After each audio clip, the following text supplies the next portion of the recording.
గద్ద ఈగల్ గురించి మీరు ఎప్పుడైనా విన్నారా? దాని టార్గెట్ ఎప్పుడు పైన ఎగరాలనే. ఆఖరికి తుఫాన్ వచ్చినా ఈదురుగాలు వచ్చినా అది భయపడదు. ఆ గాలిని దాటి క్లౌడ్స్ పైన ఎగరగలిగే శక్తి ఆ చిన్న బర్డ్ ది. అది ఎప్పుడు ఒంటరిగానే ఉంటుంది. అంత పైన ఎగురుతుంది కాబట్టి దానికి ఎవరో ఒకళ్ళు తోడుండాలి అని అనుకోదు. అది ఒంటరిగానే ఎగరటానికి ఇష్టపడుతోంది. అంత పైన ఎగురుతుంది కాబట్టి 5 కిలోమీటర్స్ దూరంలో ఉండే దాని టార్గెట్, దాని ఆహారాన్ని అది గమనించగలుగుతుంది. అన్నిటికన్నా ముఖ్యమైన ఒక విషయం అండి, దాని ఈకలు వీక్ అయిపోయినప్పుడు, దాని వింగ్స్ స్ట్రాంగ్ గా లేనప్పుడు దాని ఈకల్ని అది వదిలేసుకుంటుంది. కొత్త వింగ్స్ డెవలప్ చేసుకుంటుంది. దాంతో అది మరింత స్ట్రాంగ్ గా, మరింత కంఫర్టబుల్ గా, మరింత జోష్ తో పైకి ఎగరగలుగుతుంది అనమాట. ఆ గద్దలాగే మనం కూడా పాత అలవాట్లని కొన్ని వదిలేసుకొని కొత్త అలవాట్లు చేసుకొని దీనికి భయపడకుండా మనం ముందుకు సాగగలిగితే మనకి ఏదైనా అడ్డు రాగలదంటారా? లేదండి, అంతా మనలోనే ఉంది, మన మైండ్ సెట్ లోనే ఉంది, మన ఆలోచన తీరులోనే ఉంది. ఒక బర్డ్ అంత సాధించగలిగినప్పుడు ఇంత లైఫ్ ఉన్న మనం సాధించలేమంటారా? మనం అనుకున్న టార్గెట్ మనం రీచ్ అవ్వాలంటే పెద్ద పెద్ద విషయాలు ఏమీ చేసే అక్కర్లేదండి.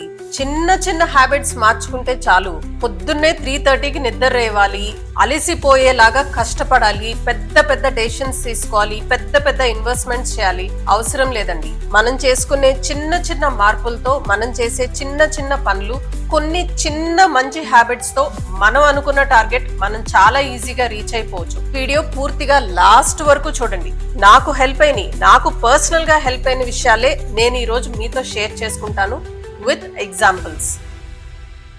ఫస్ట్ థింగ్, మీ స్ట్రెంగ్త్స్ ఏంటో మీరు క్లియర్ గా ఒక బుక్ లో రాసుకోండి. అలానే మీ వీక్నెసెస్ ఏంటో కూడా ఒక బుక్ లో క్లియర్ గా రాసుకోండి. ఇది మీరు చేసే ప్రతి ఇంపార్టెంట్ పనికి ఇంప్లిమెంట్ చేయండి. ఫర్ ఎగ్జాంపుల్, నేను ఈ ఛానల్ స్టార్ట్ చేసేటప్పుడు నేను ఏం చేయగలను, నేను ఏ టాపిక్ లో నేను మాట్లాడగలను, కెమెరా నేను ఫేస్ చేయగలనా, నాకున్న వీక్నెస్ ఏంటి, కెమెరా ఫేస్ చేయాలంటే ఆ వీక్నెస్ ని నేను ఎలా ఓవర్కమ్ అవ్వాలి, ఇవన్నీ చిన్న చిన్న విషయాలన్నీ మీరు నోట్ చేసి పెట్టుకుంటే మీ వీక్నెసెస్ మీద మీరు వర్క్ చేసుకుని దాన్ని ఎలా ఇంప్రూవ్ చేసుకోవాలనే క్లారిటీ మీకు వస్తుంది. మనం ఏది సాధించాలన్నా, అది ఫైనాన్షియల్ గోల్ అయినా, రిలేషన్షిప్ గోల్ అయినా, హెల్త్ గోల్ అయినా, అది ఏ గోల్ అయినా అవనేయండి, మీరు దాన్ని ఒక పేపర్ మీద రాయండి. స్ట్రెంగ్త్ ని మరింత స్ట్రాంగ్ గా మనం ఎలా డెవలప్ చేసుకోవాలి, మనకున్న వీక్నెస్ ని మనం ఎలా ఓవర్కమ్ అవ్వాలి అని మీరు ఒకసారి ఆ పేపర్ మీద చూస్తే మీకే సొల్యూషన్ దొరుకుతుంది.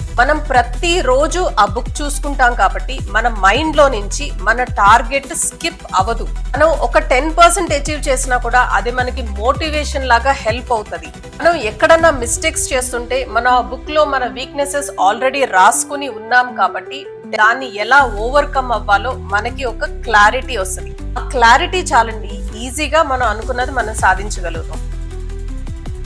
Be specific with your target. మీ టార్గెట్ ఏదైనా సరే, అది ఫైనాన్షియల్ టార్గెట్ అయినా, హెల్త్ టార్గెట్ అయినా, స్పెసిఫిక్ గా రాయండి. నేను డబ్బులు సంపాదించుకోవాలి అని కాదు, నేను 2027 లోపు ఒక 10 lakhs సేవ్ చేయాలి, ఒక 1 year లోపు నా ఛానల్లో 50,000 సబ్స్క్రైబర్స్ ఉండాలి, ఒక 5 years లోపు నేను ఒక ఇల్లు కొనుక్కోవాలి.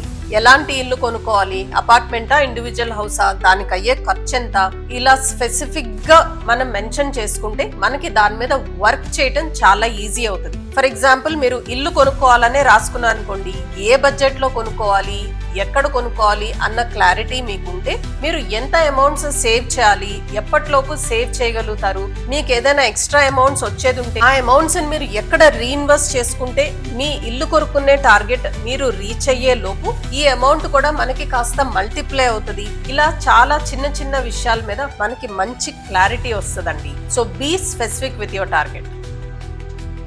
Learn something new every single month. కనీసం నెలలో ఒక 2 కొత్త విషయాలు తప్పకుండా నేర్చుకోండి. స్పెషల్లీ ఫైనాన్స్ రిలేటెడ్ గా మనకి చాలా పాడ్కాస్ట్లు, చాలా వీడియోస్ అవైలబుల్ గా ఉన్నాయి. టైం లేదు అనకండి, వీకెండ్ లో సాటర్డేనో సండేనో ఒక 10 నిమిషాలు మీరు ఏదైనా కొత్త విషయం నేర్చుకోవడానికి టైం స్పెండ్ చేయండి. ఫైనాన్సెస్ గురించి తెలుసుకోండి, ఇన్వెస్ట్మెంట్స్ గురించి తెలుసుకోండి, ఎలా ఇన్వెస్ట్ చేయాలి అన్నది తెలుసుకోండి, ఎక్కడ ఇన్వెస్ట్ చేయాలి, ఎలా ఇన్వెస్ట్ చేయాలి అనే విషయాలు మీరు తెలుసుకుంటే అది మీకు చాలా చాలా ఉపయోగపడుతుందండి. వారన్ బఫెట్ ఒకసారి చెప్పారు, the more you learn the more you earn, knowledge is power, ఇది మనకందరికీ తెలిసిన విషయమే కదా.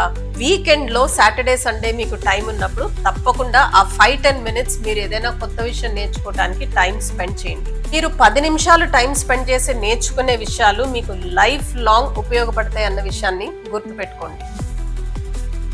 ఈ మాట చెప్తే కొంతమందికి కోపం రావచ్చు, కానీ ప్రతి వాళ్ళ ఒపీనియన్ కి ఇంపార్టెన్స్ ఇవ్వటం మానేయండి. మీరు చేసే పనుల మీద ఒపీనియన్ చెప్పే చాలా మందిలో ఆ పర్సన్ మీకు ఎంత ఇంపార్టెంట్, వాళ్ళు చెప్పే ఒపీనియన్ ఎంత ఇంపార్టెంట్ అనేది ఒకసారి గమనించుకోండి. చాలా మంది వాళ్ళకున్న పర్సెప్షన్ ప్రకారం, వాళ్ళకున్న అభిప్రాయం ప్రకారం వాళ్ళ ఒపీనియన్స్ వాళ్ళు చెప్తూ ఉంటారు. వాళ్ళ ఒపీనియన్ మీ లైఫ్ లో కరెక్ట్ అవ్వాలని ఏమీ రూల్ లేదండి. ప్రతి వాళ్ళ ఒపీనియన్స్ కి మనం ఇంపార్టెన్స్ ఇస్తూ ఉంటే మనం ముందుకి సాగలేం. మీరు చేసే పని మీద మీకు కాన్ఫిడెన్స్ ఉంటే ఆ చెప్పే పర్సన్ మీ మంచి కోసమో మీ గ్రోత్ కోసమో చెప్తుంటే పర్వాలేదు, కానీ హాఫ్ నాలెడ్జ్ తో, వాళ్ళకున్న పర్సెప్షన్ తో మీ చుట్టూ చాలా మంది మీరు చేసే పనుల గురించి మీకు సలహాలు ఇస్తుంటారు. అవన్నీ ఇగ్నోర్ చేయండి.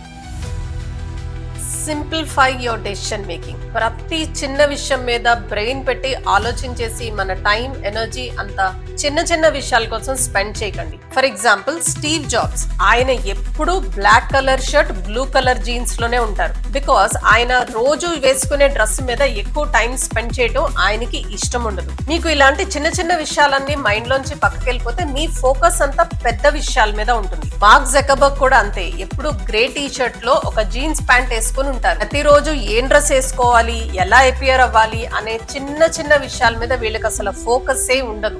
ఆ చిన్న చిన్న విషయాల మీద మన టైం అండ్ ఎనర్జీ మనం సేవ్ చేసుకుంటే పెద్ద విషయాల మీద ఫోకస్ చేయడానికి మనకి ఎనర్జీ సేవ్ అవుతుంది.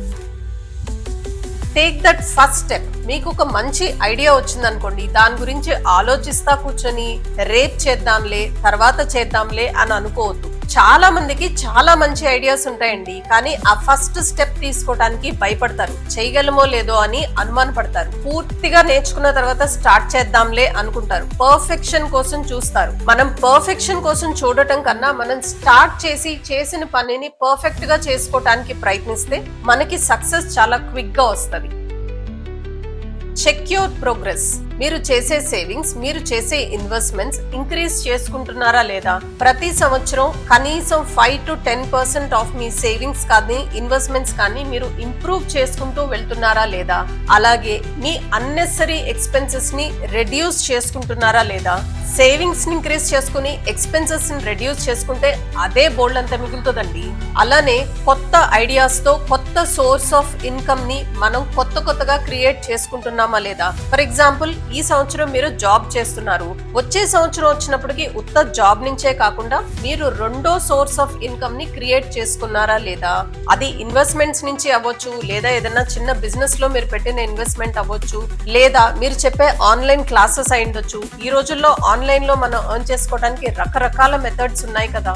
ఇలా మనం కొత్త స్ట్రీమ్స్ ఆఫ్ ఇన్కమ్ ని మన ఎర్నింగ్ బకెట్ లోకి మనం యాడ్ చేసుకుంటున్నామా లేదా అన్నది చెక్ చేసుకుంటా ఉండండి.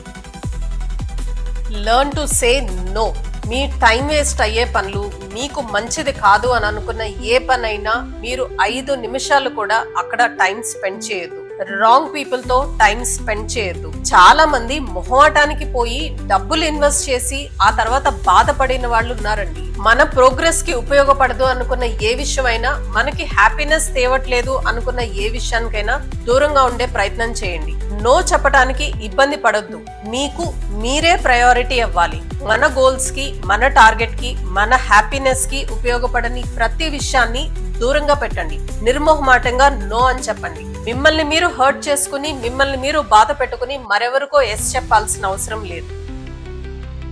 Stop comparing. మీ జర్నీ మీదే, మీరు ఎవరితోనూ కంపేర్ చేసుకోవద్దు. రైట్ టైం, రాంగ్ టైం అనేది ఏది లేదండి. రైట్ ఏజ్, రాంగ్ ఏజ్ అనేది కూడా లేదు. మెయిలా ఫీమేలా అనేది కూడా లేదు. మీ జర్నీ మీదే. For example, Ritesh Agarwal OYO room start చేసినప్పుడు అతని వయసు 19 years. అలాగే ఫాల్గుని నాయర్ నైకా స్టార్ట్ చేసినప్పుడు ఆవిడ వయసు 50 years.